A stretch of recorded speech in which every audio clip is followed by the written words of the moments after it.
Hello and welcome to Pull List Priority, the podcast where I give you all of the comic plot and none of the comic filler.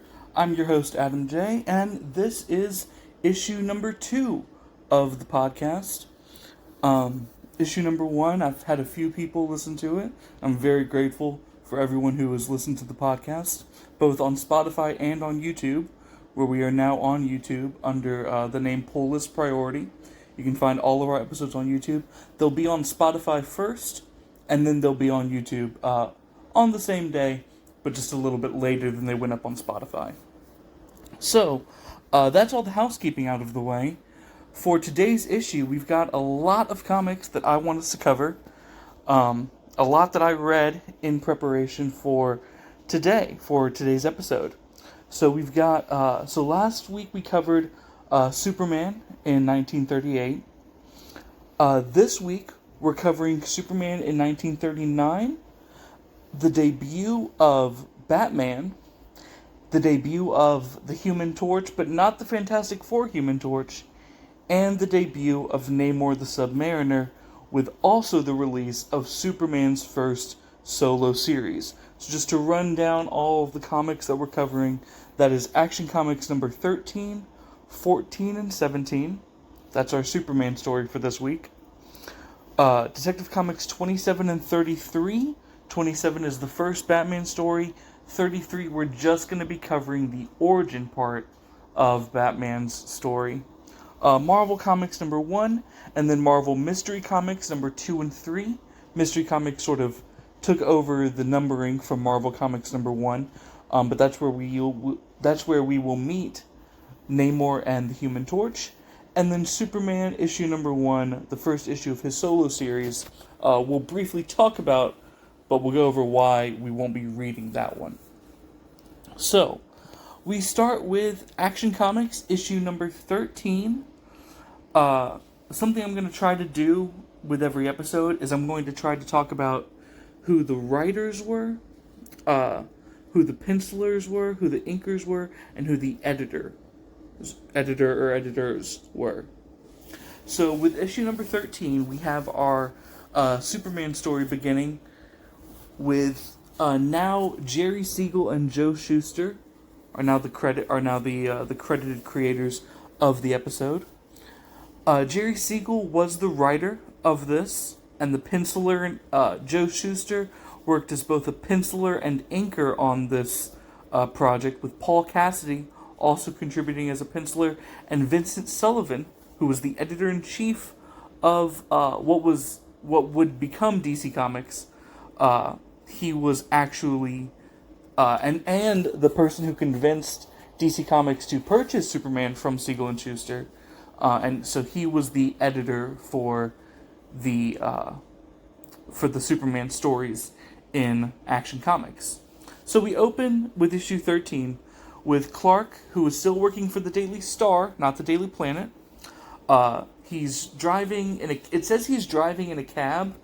I assumed he was riding in a cab or driving a car, because this was 1938, so maybe they use different words for different things. But no, it does seem like it is a cab, but he's not driving in it. He seems to be riding in it, and the cab that he's in gets T-boned. So, deliberately T-boned.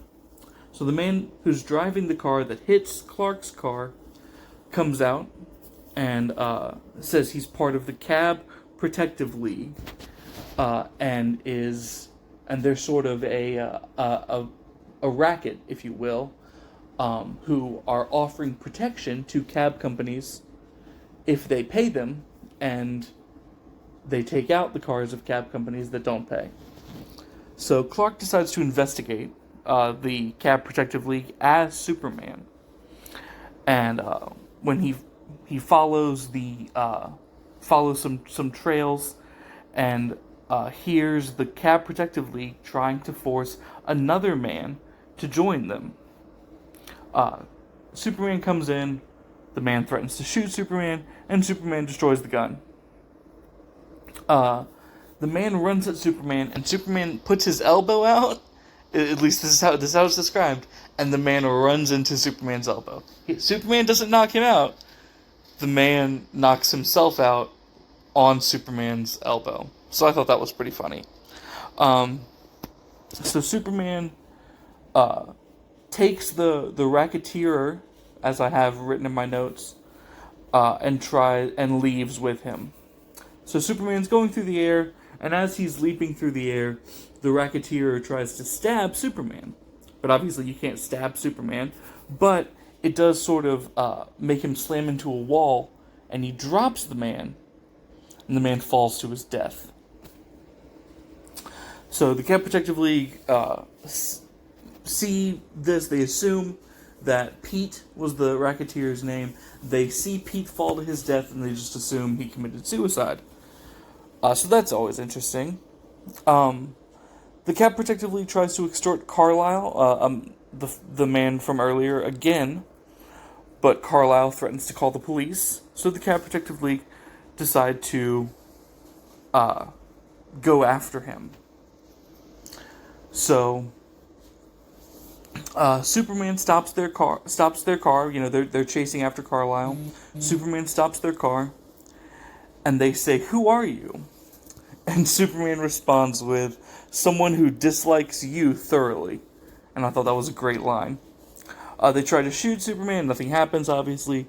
So Superman sort of subdues them and gives them sledgehammers and makes them destroy their own cabs. Which I thought was pretty great. So they police hear or get reported to about these men taking sledgehammers to cars, and they respond, and Superman hands the criminals off to the police. It seems like a simple enough story, right? Why are we covering this on Pull List Priority? Well, because it doesn't end there. So Reynolds, sort of the engineer of the racket, being transported by the police, starts smoking a cigarette. He asks if he can smoke, and they say yes, and obviously it was a different time. So he starts smoking a cigarette, and the cigarette was filled with a, quote, mysterious gas, and it makes the cops transporting him pass out. He commandeers the cop car and throws the cops out the car, throws the cops out of the car, so it's just him driving the cop car. And he finds a cabin. So he goes to a cabin. Clark sees the headline about Reynolds escaping and decides to investigate as Superman. He finds the cabin because the stolen cop car is outside. Superman bursts through the roof. And when he bursts through the roof, he finds Reynolds, and he confronts Reynolds, but Reynolds points to a bald, paralyzed man sitting in a lab coat behind Superman. And the man says, "So we meet at last, eh? It was inevitable that we should clash." The bald man claims to be in charge of a number of organizations, and men like Reynolds are his lackeys. Superman has apparently been disrupting the man's plans, and the man reveals himself to be called the Ultra-Humanite, who was granted the greatest human mind on Earth after just some unspecified scientific experiments, and he wants to rule the world as all villains do. Now, a quick note on the Ultra-Humanite.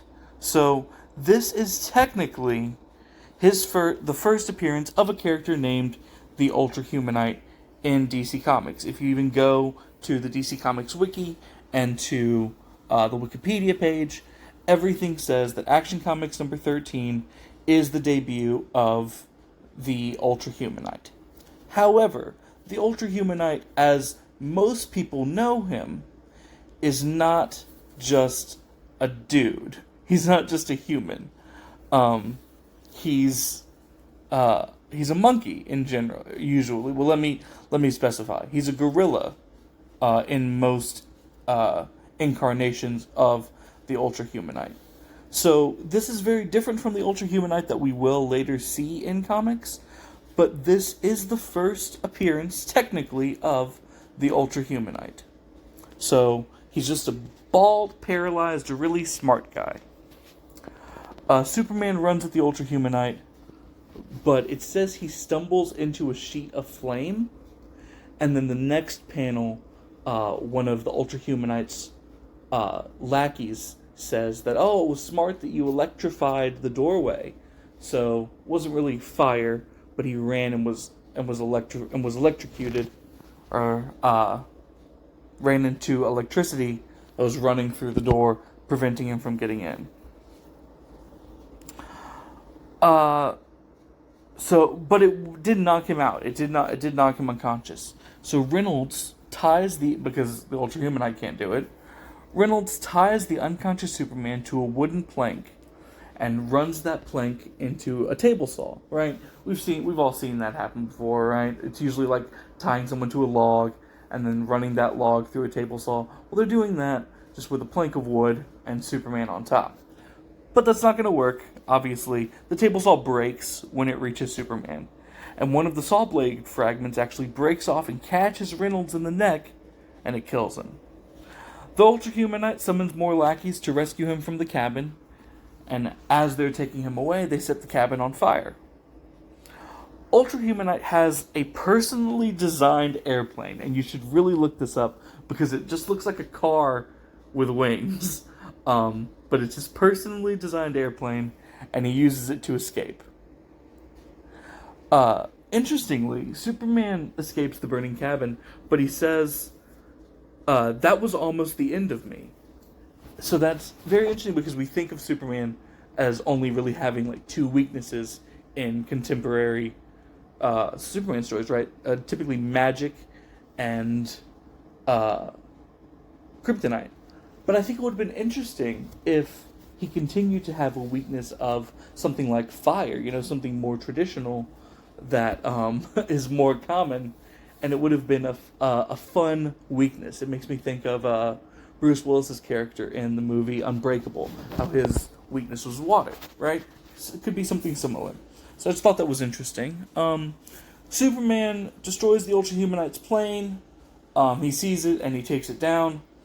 But when he investigates the wreckage, no one is there. He doesn't see a body. So that's the end of Action Comics 13. And it was interesting because a lot of comic books, a lot of Superman stories in particular, ended with the criminal getting captured. This was one of the first stories where the criminal got away. The bad guy got away. And it made Ultrahumanite one of the first recurring villains for Superman. And we see that in Action Comics number 14. So, Joe Siegel is the only one credited here. Well, let me rephrase that. Joe Siegel is the only one who worked on this one. Siegel and Schuster are still both credited in the on the comic front page. But Paul Cassidy was actually the penciler and inker here, with Joe Siegel as the writer, and still Vincent Sullivan as editor. So in this one opens with a subway collapse that injures people. But Superman is suspicious. So he decides to... This one is almost... there's almost no Clark Kent. It's almost all Superman. So Superman investigates the train tunnel and finds that the walls of the tunnel were made of what he calls, quote, inferior material. It's never specified what that is, but it's just generally inferior material. So Superman hears someone coming and he hides. And he sees someone investigate the train. Investigate the train tracks, my mistake. But before they can get too much work done, they get attacked from behind. And the attackers leave the man to be killed by the train, leave him on the tracks. Superman rescues him from the tracks, just in time, just before a train comes and kills the man. The man was an inspector, Inspector Hughes, who was also suspicious of the collapsing train tunnel, so he was also investigating. Inspector Hughes says he has no idea who could have attacked him, but he does mention a place called Star Inc. So Superman heads to Star Inc.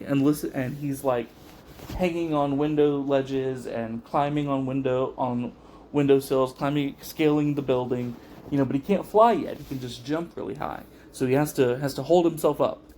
And he listens in through the windows, looking for the criminals that he that attacked Inspector Hughes. So he finds their window, and they've just got a phone call saying that Inspector Hughes is alive. Inspector Hughes says that the tunnel that Star Inc. was responsible for used inferior material, so he's going to prosecute them. And when they get that call, they now know that Hughes is alive, even though they were supposed to kill him. So Superman comes in the room through the window, and before they can leave to go get after Hughes, and he wants a confession. He wants a signed confession from the leader of the sort of mastermind of the group, a man named Lyons.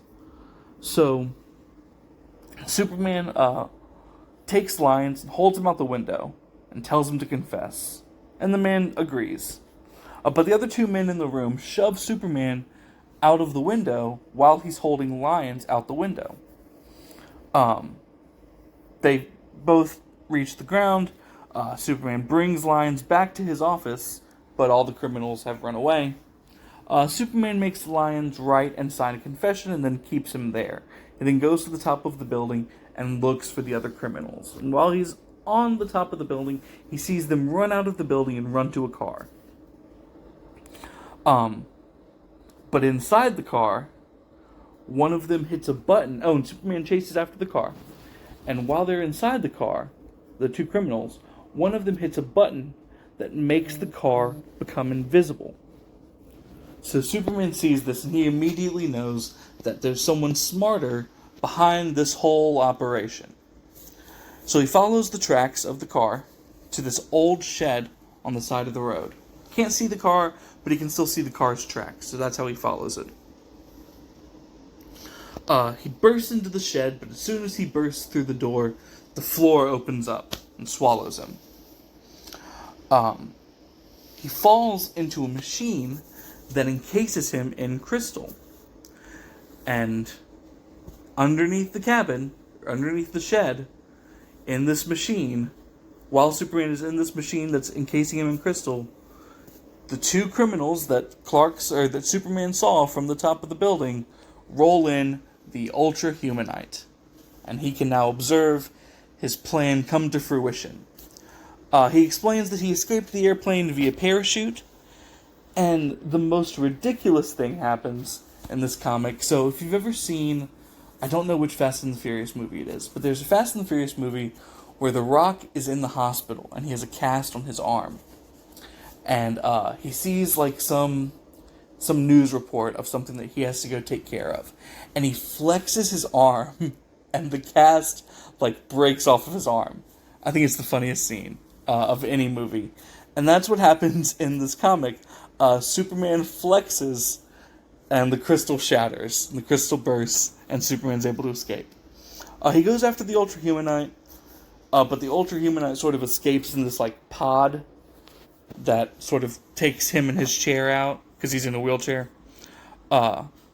Superman brings the criminals and the signed confession, so the two criminals that are still left, plus Lyons, and the signed confession to Inspector Hughes, and he then runs a news story on the crime that took place in the Daily Star. But the last panel of this story has Ultra Humanite still alive and still plotting Superman's demise. So that was the first sort of like two-parter that Action Comics did, right? They didn't typically have comics comic stories rather, last more than a single issue. This was the first time that we had a story that carried over from a previous comic, sort of the precursor for what we would eventually get with serialized comic books, which we'll talk about a little bit more here when we get to the Marvel characters. But first, the Ultra Humanite trilogy is not over. We need to jump forward a few issues to Action Comics number 17, with writers and pencilers Siegel and Schuster, inker Paul Cassidy, and editor Vincent Sullivan. So on this issue, we open with a ship called the Clarion, and it's sending out an SOS signal. Clark hears the call and gets sent out to cover the story. And while he's there, he learns that when he gets there, he learns that the Coast Guard is going to attempt to save the ship. But Clark watches the Coast Guard send out a ship, and it capsizes. So Clark decides that he needs to intervene. So as Superman, he swims out to the boat. Arriving on board the boat, it is pandemonium. But Superman's able to rally the people behind him to fight to put out the fire on board. Superman puts out the fire, but the Clarion hits a rock and starts leaking. So Superman has to push the ship to shore. People are safely transported off the ship, and everyone's fine. The next day, Clark comes back as Clark and investigates the Clarion wants to investigate where the ship ran aground for more clues, more news, as he tells his boss. Clark arrives at the same time as the police, and they all conclude, through an investigation, that the ship was set fire on purpose. They find flammable material and gasoline in one of the cargo holds, a lot of it, enough to where the ship could have been set fire on purpose. So Clark learns this and rushes off, and he goes and meets with the owner of the company that owned the Clarion. And the Clarion boss says this is the fourth ship of his to be destroyed on purpose because someone is extorting him. Someone is threatening to blow up his ships, to destroy his ships, unless he pays them $5 million. Now remember, this was in 1939. $5 million still sounds like a lot to me, but just to give you an idea as to how much $5 million was then, the equivalent today is about $110 million. So he's asking for the equivalent of $110 million, otherwise he's going to keep destroying these ships. Superman is listening to the call through another line, and he recognizes the voice, and I'm sure you can tell where this is going, but he can't quite place the voice. And readers wouldn't have known immediately, because remember, we were just covering issues 13 and 14, and then we had 15 and 16 with no sign of the Ultrahumanite, and now issue 17, our third issue, you think maybe it's not going to be the Ultrahumanite, or the Ultrahumanite doesn't even come into your mind as someone that it could be. So with the full context, you're not automatically thinking it's the Ultrahumanite, but we know it's the Ultrahumanite. So Clark decides. So the call's over, and Clark decides to contact the operator and ask the operator to trace the last call, and says it's police business. Well, the operator says that no one called recently. So Clark concludes that the only person who could have done this, who could have made a fake phone call that the phone company couldn't track, was the Ultrahumanite. So outside of the building, Superman is accosted and kidnapped by people who are trying to keep him out of the Ultrahumanite's business. He promises to keep silent, but they throw him out of the car, and he returns as Superman. Superman picks up their car, jumps to the top of a skyscraper, and places the car on top of the skyscraper. He knows that this won't do anything, but it'll just slow them down. So when they get back to the Ultrahumanite is mad that their plan was interrupted by Superman again, so he calls the owner of the boat company and demands that the owner pay up immediately. The owner sends a messenger to an address provided to him by the Ultrahumanite, and the messenger has the money. The $5 million. He hands over the money, but the Ultrahumanite's henchman, who is there to collect the money, tries to kill the messenger so that he can't talk. But Superman interferes. He arrives and interferes.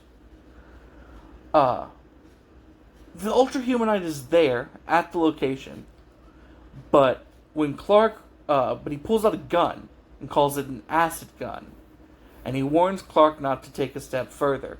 But Clark still does, and he runs forward, and he runs at the Ultrahumanite, but what does he call it? A transparent metal dome that is covering the Ultra Humanite to where Clark can't get to him.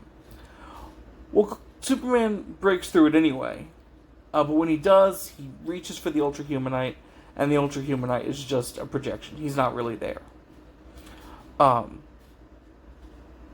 messenger takes the man who tried to attack him into custody to the police, and we never see this version of the Ultra Humanite again.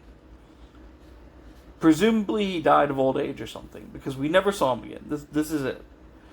And I think it's interesting that obviously they left the door open for more Ultra Humanite if they really wanted to. But I'm guessing these stories just weren't very popular, even though, they're the kind of things that serialized fans of serialized comic book storylines love. A recurring villain whose story, the stakes get progressively higher and higher each issue, and we have to follow the previous issue to know what's going on. Like, fans of comic books like that love this kind of stuff. They love stories like the Ultra Humanite. But we'll talk about why they maybe weren't as popular in a bit. All right.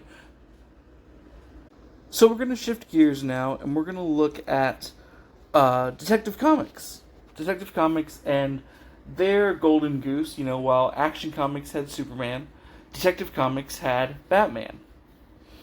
And when it comes to the first Batman story, now, the credited creator on the comic is Bob Kane.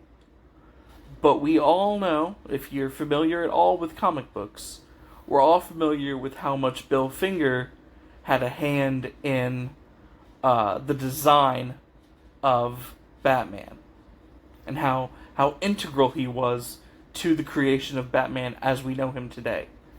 But the DC Comics Wiki has Bill Finger as the writer, and Bob Kane as the penciler, inker, and letterer, and editor is still Vincent Sullivan, the same editor who was editing the Superman comics. So it seemed like they had a pretty good thing with Vincent Sullivan. This comic book opens with Commissioner Gordon and Bruce Wayne spending the night together at Gordon's house, just hanging out and talking. Gordon gets a call about a son who may have murdered his dad. Gordon and Bruce arrive, and the son says that he's innocent. He says that he discovered his dad dead and pulled the knife used to kill him out of his chest, which is why his fingerprints are all over the weapon. The son also notes that his dad's safe was opened, but there's nothing inside anymore. He's asked by Gordon if anyone would have wanted to hurt his dad, and the son mentions his dad's former co-workers. Bruce excuses himself to go home. He says he's tired. Meanwhile, a man confronts and shoots and kills another man named Peter Crane and steals a paper from Crane's safe. However, waiting for the criminals on the roof of Crane's building is Batman. He tosses the men off the roof and watches as the commissioner arrives and is told of Crane's death. Gordon decides to go check on one of the other co-workers, noting that it's now 2 out of 4 who are dead. Right? The son mentioned his dad's 3 former co-workers. One of them was Crane. So now Crane and the original victim are both dead, leaving only 2 remaining. Batman reads the paper taken from Crane's safe, and he smiles, but we aren't told what it says. One of the remaining 2, a guy named Rogers, goes to see the other remaining victim, or potential victim, a guy named Stryker. Stryker's assistant opens the door and lets Rogers in, but when Rogers comes in, Stryker's assistant attacks him and locks him up in the basement. And he threatens to lock Rogers under a glass dome and kill him with gas that he would then get into the dome. I'm unclear on how that would work. But we don't have to worry about it because Batman arrives, grabs a wrench, and slides next to Rogers so the glass dome covers both him and Rogers. And then Batman smashes the glass dome with the wrench and breaks it. Stryker's assistant gets taken out by Batman, and then Stryker comes down asking what happened. Rogers tells him about the other murders, and Stryker's assistant trying to kill him, and then Stryker tries to kill Rogers himself, threatening to throw Rogers into, quote, the acid tank below, but Batman stops him. So, he has just a random acid tank, a vat of acid. That's so weird. That's so random. But you'll see why it's there. So Batman explains that the four men used to own a lab together, and Stryker wanted sole ownership of the lab. So he made promises he couldn't keep to the other men for their shares of the lab, with the papers as part of the arrangement, right? It was almost like a loan or a deal, and the paper was just proof of that loan. But Stryker thought that if he could kill the men and steal the papers that had the deals on them, he wouldn't have to pay them back. So Batman confronts Stryker and punches him so hard he falls back into his own acid tank. So later, Bruce Wayne is sitting in Gordon's home, and Gordon tells him the story recounted to him by Rogers about Batman, but Bruce doesn't believe it. He says, that's a nice fairy tale, Gordon. Then there are two final panels left in the comic, and the last two panels reveal that Bruce Wayne is Batman, in case you forgot about Bruce Wayne and hadn't put the pieces together. Now, obviously, we know today that Bruce Wayne is Batman, but maybe that was a surprise back then. Now, there is something I do want to talk about with this particular issue. So, there's a great video on YouTube that I highly recommend by a channel called Comic Tropes. And it's all about Bob Kane. It speculates, with evidence to back it up, that this entire story was plagiarized. It borrows heavily from another comic book, and the illustrations are also borrowed from another book. So it's highly, highly speculated that this issue was plagiarized. Watch the Bob Kane video on YouTube. It's totally worth the watch. If you're watching on YouTube, I'll leave a link to that video in the description of this one. So you can watch that after this video's over. But it's a really good video by Comic Tropes, one of my favorite YouTube channels. And it really goes over the whole Bob Kane, Bill Finger controversy, and explains why this story, was likely plagiarized. But on to a lighter note, we're going to move on now to Detective Comics number 33. Detective Comics 33 has the origin story for Batman, and that's all we're going to cover on this one.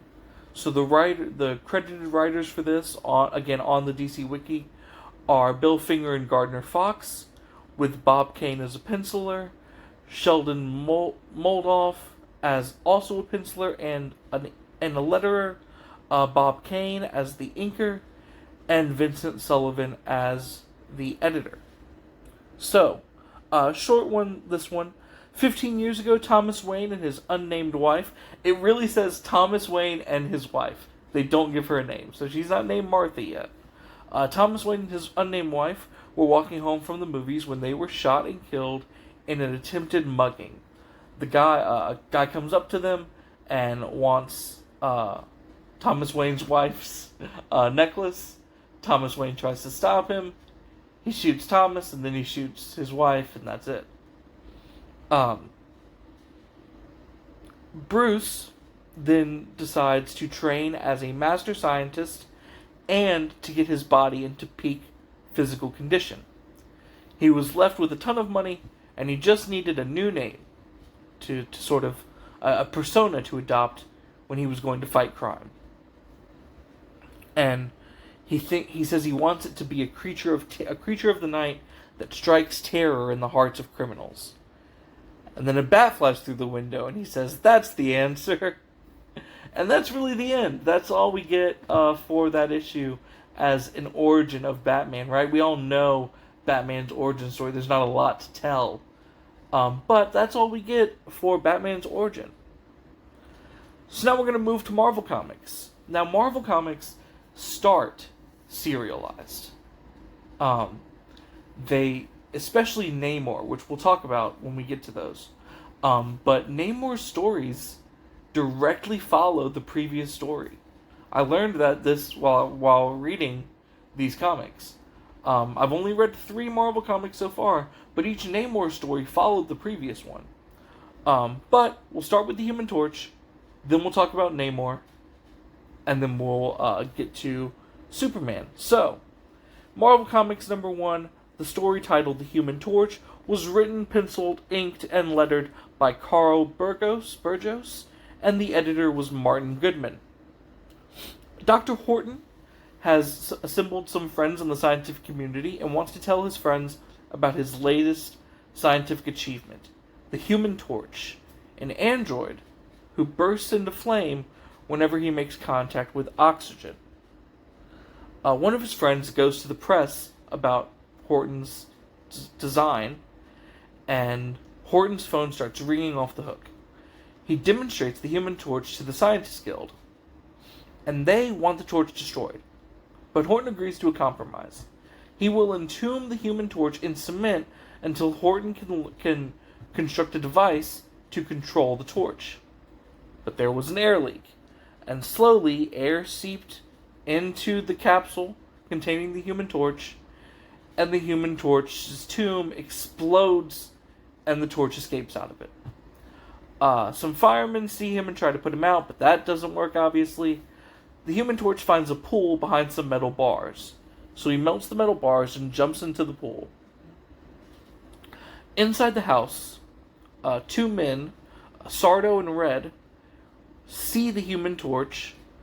They see the burnt grass outside the pool and assume it's the Human Torch. They decide to place a dome cover over the pool and suck out all of the air and water to turn off the torch. So, Sardo sees this as a great racket that he can now run with the Human Torch. So, he goes to see a man who owns steel warehouses and tries to extort him. He says he wants money, and in exchange, Sardo won't stick the Human Torch on the steel warehouse. But the man refuses, and Sardo captures the torch in a glass tube, takes him to the warehouse, and then sets him free. The Human Torch works out that Sardo is using him, and decides to track down Sardo. The Human Torch finds Sardo in his home, and tracks him inside. Sardo sees this, and he has an underground lab, so he decides to hide in his underground lab, and the men in his house run away. The Torch finds Sardo in his underground lab. Sardo throws a smoke bomb, but the bomb fizzles out before it can even reach the Torch. And the Torch causes an explosion with nitrogen. And after that, he now is no longer burning. And it's not entirely clear what happened. But the Human Torch works out that nitrogen can turn him off. So Sardo tries to offer him nitrogen in return for letting him go. He says, here, you can take this nitrogen, just don't turn me in. He has a capsule of nitrogen. Well, the Torch just takes the capsule and then doesn't let Sardo go. Torch starts destroying Sardo's lab. And then Sardo tries to sneak up behind him, and he has some sulfuric acid, because in 1939, every bad guy had acid. Sardo has some sulfuric acid, and he tries to throw the acid onto the Human Torch, but the acid sort of backfires and goes and flies back at Sardo. The physics on that are weird, but the acid is sort of reflected back at Sardo, and we don't hear from him again. So the Torch practices with the nitrogen capsule, and learns how to control his fire. He can even throw a fireball made from the fire that covers his body. Well, the police corner him, but obviously they can't get close until he turns off his fire. So he does, and Horton arrives and asks for the police to let him be the one to take care of Torch, because he was the inventor. So the police agree, and he's driving the Torch back home, and the Torch tells Horton, that he can now control his fire. He shows Horton that he can do it, and Horton gets really excited, and he's like, oh, we can make so much money with this. But the Torch doesn't want to be used for money again, and he runs off and flies off into the night. And that's the end of the Human Torch's origin story. But that wasn't the only first issue we got. We also got the issue for Namor the Submariner. Now this story was just called Submariner. This was written, penciled, and lettered by Bill Everett, and the editor was also Martin Goodman, just like with earlier, but that makes sense because these were part of the same comic. Remember, we're still on Marvel Comics #1. So in this issue, some divers are investigating a wrecked ship at the bottom of the ocean. Someone has gotten to the safe they were after before they could have gotten there. So they're investigating a shipwreck, and there's a safe that they want to get to, but someone seems to have gotten there first. Rod, the diver, found a knife, non-rusted knife, near the safe, and he brings it up to the surface, to the boat, shows it to his captain, and the captain decides to send him back down with a man named Carly to look for clues of who got to the safe first. While they're down there, they see Namor, and Namor sees them. But because they're dressed in diving suits, Namor thinks they're robots, and that they're operating via wires. So he cuts the wires. But the wires are their air tube, their telephone tube, and I can't remember what the third tube was. I didn't write that in my notes. But it's 3 tubes, he cuts them, and then Namor attacks the divers. On surface, right above the surface, one of the divers sees bubbles come up from where they sent Rod and Carly, and that can't be good. So they decide to investigate. And while down in the water, they see the bodies of Rod and Carly. They go back up and try to sail away, but Namor holds the rudder of the ship in place, stopping it from moving, and then he shoves the ship into some rocks. Namor brings the bodies of the dead divers to his parents, as like, look what I did, and his mom praises him. His mom tells him about how humans destroyed their old land, despite Namor's father being a human. So his mother tells him sort of his origin. His mother was ordered by the ruler of the Submariners to seduce an Earthman and become a spy for them, and sort of tell the Submariners if they could take the Earthmen, essentially. Well, she fell in love with the man and reported back to her people that they could not win, and before they could even amass an army, they were destroyed by humans. And Namor's mom vowed revenge on the humans. Namor's friend Dorma decides to join him in his quest to attack humans, and they arrive at a lighthouse after 2 days of travel. Namor and Dorma go on shore, and they knock on the door, and the man who opens gets beat up. So Namor attacks the man who answers the door of the lighthouse, and he sees a guy with a rifle up in the window of the lighthouse.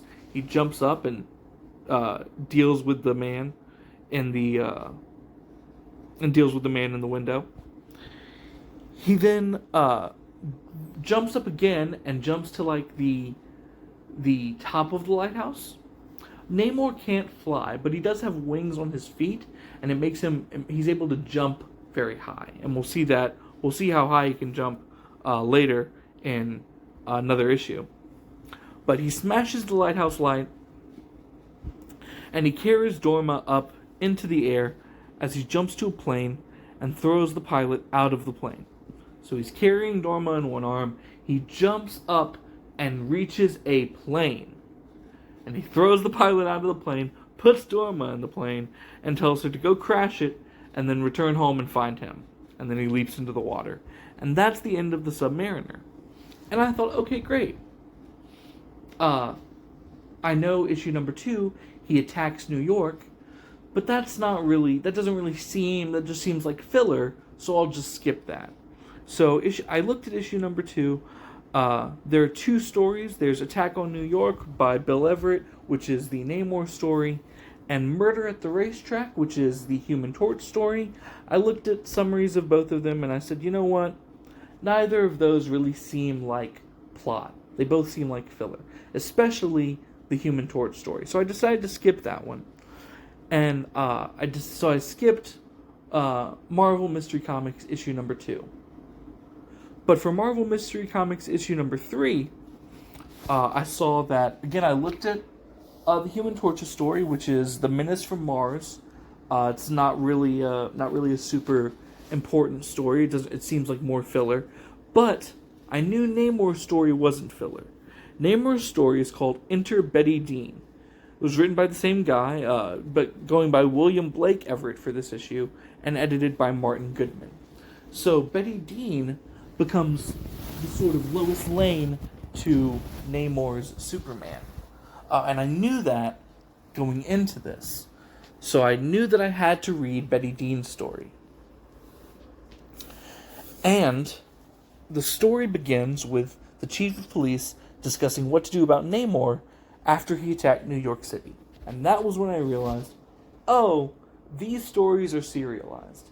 I can't just skip a story even if it doesn't seem like it's important, because every story is following the previous one. At the very least, the Namor stories are. So when we cover Namor in the future, I won't be skipping any issues, and his issues also typically have a Human Torch story, so I won't be skipping Human Torch stories either, unless I can clearly tell that it is filler instead of plot. But let's go over the Betty Dean story, and then we'll talk about Superman issue number 1.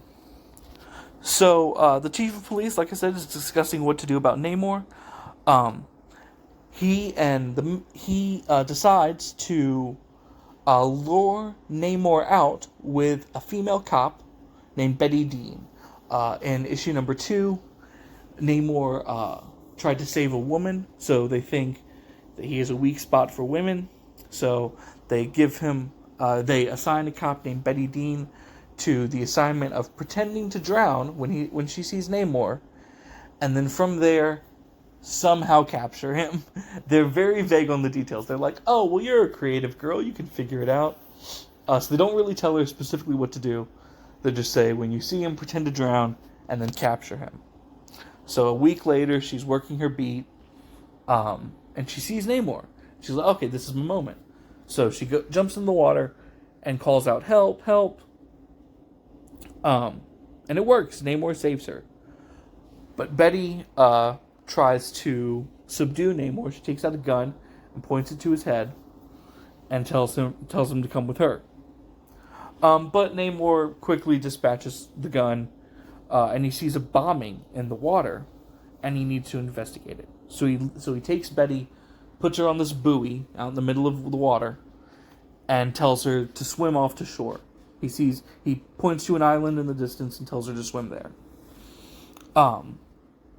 When Namor goes to investigate where the bombing was, he sees a torpedo come out of a submarine, and he intercepts it. And he then climbs into the submarine through the hole that the torpedo came out of, which I thought was very funny. Inside the submarine, Namor takes out the crew. He then demands that the crew take the ship to the surface. So they take the submarine to the surface. He uses the weapons of the sub to take out a Nazi bomber in the sky, and then he takes off the periscope from the submarine so they can't see anything. So Namor goes underwater, and he starts pushing the U-boat and he pushes it onto shore. And it's the same shore that Betty is now on. And Betty and Namor start talking, and Betty asks Namor why he hates all the people, and he essentially tells her everyone's awful and selfish. And I loved this part. Betty tells him that not everyone is awful, and especially not Americans. Now, those aren't the exact words she uses, but that is the sentiment that she is getting across. That not everyone's awful, and especially not Americans. Betty convinces Namor to try to do good. So he sort of develops a thing for Betty. And so maybe the cop was right when he said that he had a weakness for women, because Betty asks him to take care of a blockade, a German blockade in the water. And he does. He's like, he even acknowledges that he's just doing it because he likes Betty. So he finds mines underwater, and he uses the mines to destroy German U-boats in the water. Right? He uses their own mines to destroy their own boats. So Namor captures a submarine and delivers it to the Allied forces. And he returns to Betty to tell her the blockade's cleared. And she asks him to stay on shore and help the Allies. And the comic ends with Namor's... we don't get Namor's response. It ends on a cliffhanger, try to get us to read issue number 4, where we will presumably get Namor's response. So the last comic on my list for 1939 was actually Superman. Superman's solo issue, also later referred to as Adventures of Superman, did begin in 1939, with the first issue coming out in summer of 1939. Well, it came out in May of 1939, so as summer, spring, somewhere around there. But this issue was full of reprints. It was just stories that we either would get later in Superman comics or had already gotten in Superman comics. It's just like, for instance, one of the stories is called Superman Gridiron Hero, and that's reprinted from Action Comics number 4. Another one is called Superman Battles Death Underground, and that's reprinted from Action Comics number 3. Mike's Amazing World of Comics at mikesamazingworldofcomics.com is a great resource for finding out what was reprinted and what was original in DC Comics. So when I saw that this issue was full of reprints, I decided that I'm not actually going to read Superman issue number 1. I will read later issues that aren't just reprints, but for now, I'm not going to read Superman issue number 1. On that note, let's talk about what we will read for next week's episode. So 1940 is the next year we're covering in Pull List Priority, but 1940 was a big year, even for important comics. So we're breaking up 1940 into 3, maybe even 4 episodes. For the first episode of 1940, we're going to read a few Action Comics and a few All-Star Comics where we meet Action Comics, a few All-American Comics where we'll meet our next hero, and All-Star Comics. So, we'll start with 7 issues for the next episode for 1940. Action Comics number 20, Action Comics number 23, Action Comics number 27, All-American Comics number 16, All-American Comics 17, All-American Comics 19, and All-Star Comics number 3. Those are the issues that we'll be covering for our next podcast. Also, I decided that I want to sort of give a overview of the issues I covered in each episode at the end of the podcast. And the way we're going to do that is I'm just going to quickly go over each issue that we went over on the podcast, each episode, and talk about which ones were worth reading and which ones weren't. So, let's start at the top with Action Comics number 13. I would say the whole set of 13, 14, and 17 are worth reading when you get the Ultra Humanite trilogy all together. I think that story is very fun. They're all independent, so you can read one on its own and not have to read the others. If you are going to read just one, I would say I would stick with 13, the first appearance of Ultra Humanite. I think that's the best one of the three. But yeah, so I would say Ultra Humanite trilogy, worth reading. Detective Comics 27, it's a fun story. It's the Batman story, the first Batman story. It's a fun story, but if it is plagiarized, makes me feel weird recommending it. So I'm not actually going to recommend 27, even though I think it was probably the most fun story out of all the stories I read today, or for today's issue rather, today's episode. Marvel Comics number 1, that had the Human Torch and Submariner origin stories. I would say that one's a read. You should read Marvel Comics number 1, at least those two. I didn't read the other two stories bundled in with it. Marvel Mystery Comics number 2, I skipped. You can probably skip as well. And then Marvel Mystery Comics number 3, I think the Betty Dean story is worth reading, because Betty Dean's going to become an integral character for Namor, and seeing the beginning of their relationship and how they develop is worth reading. So, my top pick, my pull list priority, if you will, would be Marvel Mystery Comics number 3, Enter Betty Dean. That would be the number one story I would recommend from this week's from this week's issues. And the story I would probably least recommend is the Human Torch's origin in issue number 1.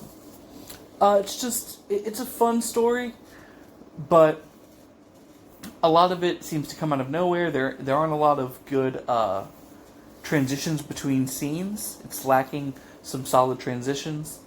And I just think that it's the weakest out of everything I've read. I'm not counting Detective Comics number 33 in that one, because we only read the origin story. But yeah, so my best story this week, Marvel Mystery Comics number 3, Enter Betty Dean. And the story I would recommend you stay away from out of everything would be Marvel Comics number 1, Human Torch. So again, for next week, we're going to be covering 7 issues, and I'll read those out to you again.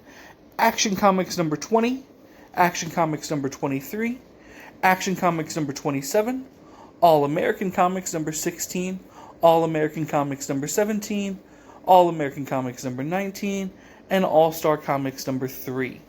Just to give you some insight as to what we're going to be doing, we're going to be meeting Perry White for the first time, and we're going to be meeting Lex Luthor for the first time.